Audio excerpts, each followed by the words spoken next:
Shalom, shalom, bien-aimés dans le Seigneur. Je vous salue dans le nom tout-puissant et précieux de Jésus-Christ de Nazareth. Que la paix et la grâce du Seigneur soient avec vous encore ce matin. Alléluia. Bien-aimés dans le Seigneur, notre Dieu est merveilleux. Amen. Il nous aime. Il est merveilleux, il est fidèle, il est responsable. Nous avons un papa responsable. J'aimerais parler à une femme ici ce matin et lui dire que Dieu t'aime. Et lorsque Dieu te promet quelque chose, ça va s'accomplir. Que la patience soit ton partage. Alléluia. Malheureusement, il y a des femmes qui sont très impatientes. Et cette impatience leur pousse à commettre l'irréparable. Alléluia. Le dictionnaire dit ceci, que l'impatience, amen, l'impatience, c'est quelqu'un qui manque de patience, qui est incapable de se contenir, qui est incapable de patienter. Une personne impatiente est une personne agitée, voire même de mauvaise humeur. Alléluia. Particulièrement en cas d'irritation, de retard ou d'opposition. Voilà. Une personne qui est impatiente est une personne agitée, c'est une personne qui ne peut pas se tenir en place parce qu'elle cherche la solution, elle veut que ce qu'on lui a promis arrive maintenant, elle veut que lorsqu'elle fasse quelque chose, c'est vite, elle n'a pas le temps et tout. Mais à cause de ça, tu commets l'irréparable.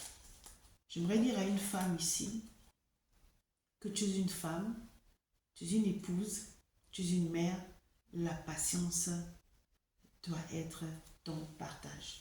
Alléluia. Parce que tu n'es pas patiente, tu commets l'irréparable. Parce que tu n'es pas patiente, si tu es mariée, tu vas pousser ton mari à faire des choses terribles que tu risques de regretter. Tu vas pousser ton mari à désobéir à la promesse de Dieu. Tel est le cas de Sarah et Abraham. Nous allons aller à la lumière de la parole de Dieu dans le livre de Genèse, chapitre 16, à partir du verset 1 au verset 6. Alléluia. Mais je vous ai dit quoi? Que Dieu avait promis à Abraham un enfant. Donc c'était le fils de la promesse, c'était Isaac qu'on attendait. Amen. Mais Sarah était impatiente. Il y a des femmes comme ça qui poussent leur époux à commettre l'irréparable, qui poussent leur époux à désobéir à Dieu. Là, je m'adresse aux femmes qui sont mariées, aux serviteurs de Dieu. Ton mari qui est serviteur de Dieu a reçu une révélation. Il te fait part de cette révélation. Attendez le temps de Dieu. Ne pousse pas ton mari, à l'homme de Dieu, à commettre l'irréparable. Alléluia. Voici ce que la parole de Dieu nous dit dans le livre de Genèse, chapitre 16, à partir du verset 1 au verset 6. Je lis la parole de Dieu avec respect. Amen. Sarai, femme d'Abraham, ne lui avait point donné d'enfant. Elle avait une servante égyptienne nommée Agar. Et Sarai dit à Abraham, « Voici, l'Éternel m'a rendu stérile. Viens, je te prie, vers ma servante, peut-être aurais-je par elle des enfants. » Donc c'est Sarai qui propose cela à son mari, Abraham. Le verset 3 dit, « Alors Sarai, femme d'Abraham, prit Agar, l'Égyptienne, sa servante, et la donna pour femme à Abraham, son mari. Après qu'Abraham eut habité 10 ans dans le pays de Canaan. » Le verset 4. « Il alla vers Agar et elle devint enceinte. » Alléluia. Donc, il a obéi à sa femme. Il a oublié la promesse de Dieu. C'est comme ça que beaucoup de femmes font tomber leur mari. À cause de l'impatience. À cause de l'impatience. Tu promets à ta femme, par exemple, on va voyager, on ira, machin. Tu lui promets un beau voyage et tout. Tu dis, quand on aura les moyens, je t'offre ce voyage. Il t'a dit quand on aura les moyens. Suffisamment de moyens. Mais toi, tu l'as, oui, ça fait combien d'années tu as promis qu'on devait aller en vacances, regarde les voisines et tout, ma copine était, elle était, je sais pas moi, à Dubaï, elle était, je sais pas où, en Amérique et tout, machin. Tu vas pousser ton mari, même aller, il est dans sa société, il est comptable, il va même voler de l'argent pour satisfaire tes désirs. Oh, femme, sois patiente. Dieu t'a promis quelque chose, il le fera. Ton mari t'a promis quelque chose, il le fera. Que la patience soit ton partage. À force d'être impatient, tu commets l'irréparable. Il y a des conséquences. Nous continuons la lecture. Alors, je continue, je reprends le verset 4. Il alla vers Agar et elle devint enceinte. Quand elle se vit enceinte, elle regarda sa maîtresse avec mépris. Les conséquences. Ça commence. Ta servante maintenant te méprise parce que tu es stérile, tu es incapable de donner un enfant à ton mari. Moi, la servante, je peux donner un enfant à ton mari. Me voici qui suis enceinte. Hey, femme, sois patiente. Et Sarai dit à Abraham, l'outrage qui m'est fait retombe sur toi. J'ai mis ma servante dans ton sein et quand elle a vu qu'elle était enceinte, elle m'a regardé avec mépris. Mais qu'est-ce qui a poussé la servante dans les bras de son mari? C'est pas elle-même. C'est pas elle-même. Vous voyez, il y a des femmes, quand elles sont enceintes et tout, elles sont mariées, elles sont enceintes, elles savent que tel couple aussi est marié, mais la femme n'arrive pas à enceinte. Toi, tu fais le malin avec ton ventre parce que tu peux donner des enfants à ton mari. Mais ta voisine ou ta soeur ou ta copine ne peut pas donner. Donc, tu fais le malin. Ça veut dire que tu méprises ton ami, tu méprises ta soeur, tu méprises ta voisine. Est-ce que c'est faux? C'est comme ça, quand tu es marié, la première des choses que les gens veulent voir, c'est que tu donnes un enfant à ton mari. On ne sait pas si c'est le mari qui est stérile ou c'est là. Non, c'est toi la femme qui est stérile. Tu es incapable. Même tes parents te méprisent. Ta belle famille te méprise parce que tu es incapable de donner un enfant à ton mari. Maintenant, la servante de Dieu, vous pensez que quoi? Qu'elle va faire quoi? Mais elle va te mépriser. Voilà les conséquences. Dieu a dit, il a promis, il va le faire. Mais toi, tu es pressé. Tu pousses ton mari. Maintenant, tu dis à ton mari quoi? L'outrage qui m'est fait retombe sur toi. J'ai mis ma servante dans ton sein et quand elle a vu qu'elle était enceinte, elle m'a regardé avec mépris. Que l'Éternel soit juge entre moi et toi. Que l'Éternel soit juge entre moi et toi. C'est toi qui as poussé ton mari dans les bras de la servante. Vous voyez les conséquences de l'impatience. Vous avez pensé que quoi? Que la servante allait rester là tranquille, que je rends service à ma patronne? Abraham répondit à Sarai, voici, ta servante est en ton pouvoir. Agis à son égard comme tu le trouves bon. Alors Sarai la maltraita et Agar s'enfuit loin d'elle. Donc même Abraham s'est dit, ça c'est ton problème. C'est toi qui l'as poussé vers moi. Maintenant, occupe-toi d'elle, fais comme tu veux. Mais qu'est-ce qu'elle a fait? Elle a maltraité la servante. Au pont, la servante, elle a fui. Donc, j'aimerais faire comprendre à une femme ici que l'impatience ne doit pas être ton partage. Si tu es enfant de Dieu, si Dieu t'a fait une promesse, cette promesse va s'accomplir. Cette promesse va s'accomplir. Dieu, il est Dieu. Il savait qu'Abraham était avancé en âge. Il savait que Sarah était avancée en âge. Mais il leur a dit quoi? Qu'il y aura un enfant. Je veux vous donner cet enfant. Soyez tout simplement patient. Est-ce que Dieu c'est un menteur? Non. Est-ce que Sarah n'a pas eu son enfant à 99 ans? Elle a eu son enfant. Elle a eu son enfant. Alléluia. Donc, j'aimerais dire ici que, vous voyez, hein, l'impatience est un esprit destructeur. Cet esprit te fait croire que tu ne peux pas. Cherche une autre solution. Et cette solution-là, c'est une mauvaise solution. L'impatience, cet esprit-là va te faire comprendre que tu n'y arriveras pas. Tu ne peux pas. C'est pas possible. Regarde ton état. Ça, non, c'est du mensonge. Et toi, tu dis oui, c'est vrai. Alors tu commets l'irréparable. Après, c'est toi qui pleures. Après, c'est toi qui pleures. Là, c'est Sarai.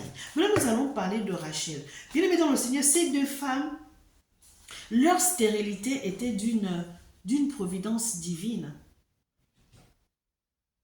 Alléluia. Qui d'autre que Dieu peut faire enfanter une femme qui a plus de 90 ans?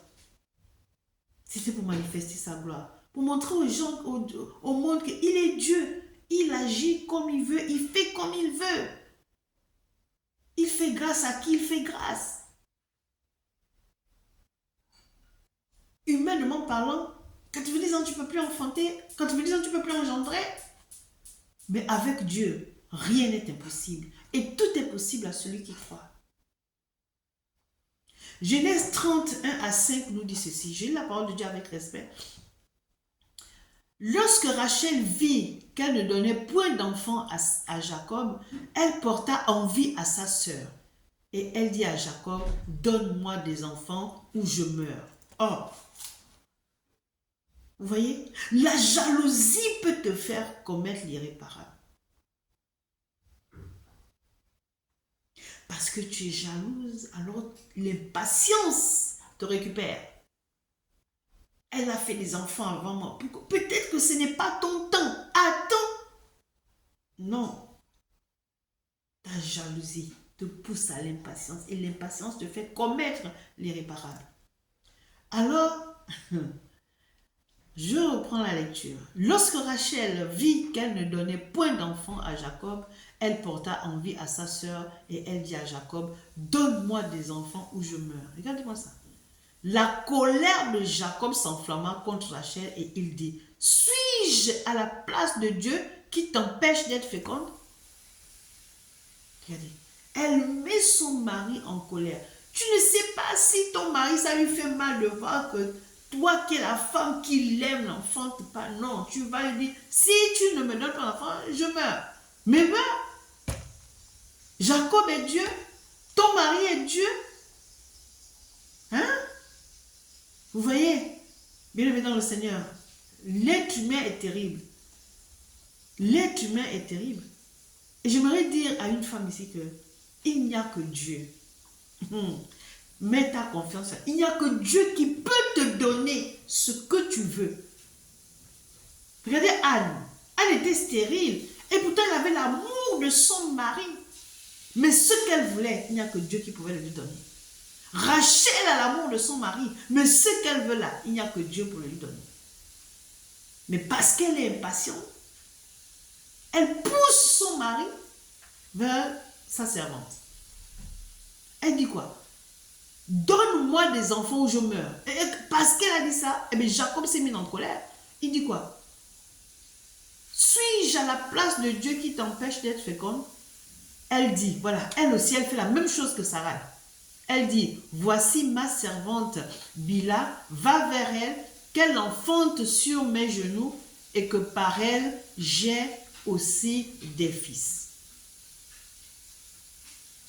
Et elle lui donna pour femme Bila, sa servante. Jacob alla vers elle. Bila devint enceinte et enfantant un fils à Jacob. Rachel dit, Dieu m'a rendu justice, il a entendu ma voix et il m'a donné un fils. Alléluia. Est-ce que c'était le choix de Dieu? Est-ce que c'était la volonté de Dieu? Est-ce que c'était la décision de Dieu que Jacob aille vers Bilha, la servante de Rachel? Non, c'est Rachel qui a poussé son mari vers sa servante. Et il y a beaucoup de femmes qui font ça. C'est pour ça, bien aimé dans le Seigneur, l'amour de Dieu, de ton mari ne te suffit pas. Tu commets les réparations et attache-toi à Dieu. Il y a des choses que l'être humain ne pourra pas te donner, quel que soit l'amour qu'il te porte. Il ne pourra pas te donner. Comment elle s'appelle? Sarah, Rachel, Anne. Leur stérilité était d'une providence divine. Donc, il n'y avait que Dieu qui pouvait intervenir. Donc, ce qu'elles ont fait là, Sarah et Rachel, ce qu'elles ont fait là, ça c'était leur intention, c'était leur volonté, ce n'était pas la volonté de Dieu.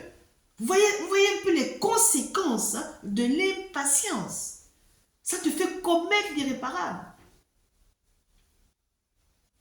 Le fruit de tes entrailles, c'est le fruit de tes entrailles.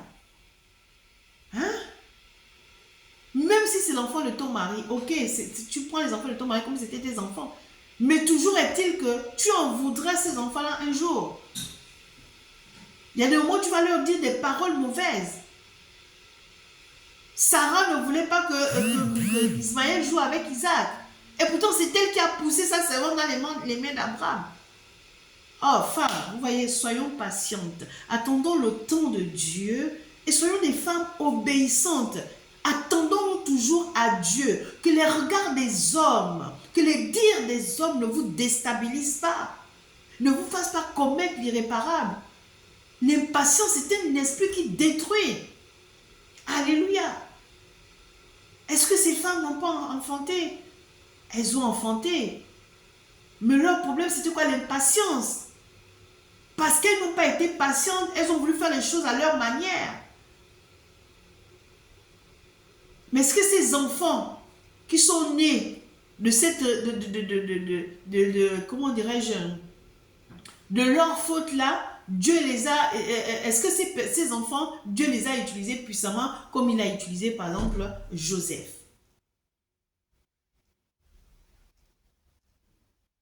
C'est d'Isaac qu'est sorti Jacob et c'est de Jacob qu'est sorti les 12 tribus d'Israël. Donc c'était Isaac qui était le fils de la promesse. Le premier fils de Bila, c'était pas lui qui devait aller, comment dirais-je, qui devait aller en Égypte pour être gouverneur là-bas. C'était le fils de Rachel, son fils, le fruit de ses entrailles, Joseph. Alors, femme, lorsque Dieu dit quelque chose, attendons. Disons-lui, oui Seigneur. Et puis tu attends. Ça prendra le temps que ça prendra. Peut-être que dans ce temps-là, c'est un temps de préparation. Peut-être que dans ce temps d'attente-là, Dieu est en train de combattre pour toi. Mais toi, tu veux montrer aux gens, je peux enfanter. Je peux enfanter. Tu vas même pour aller adopter. Dieu t'a dit d'aller adopter. Dieu t'a dit qu'il ne te donnera pas d'enfant. Que la patience soit notre partage. Excellente journée. Amen.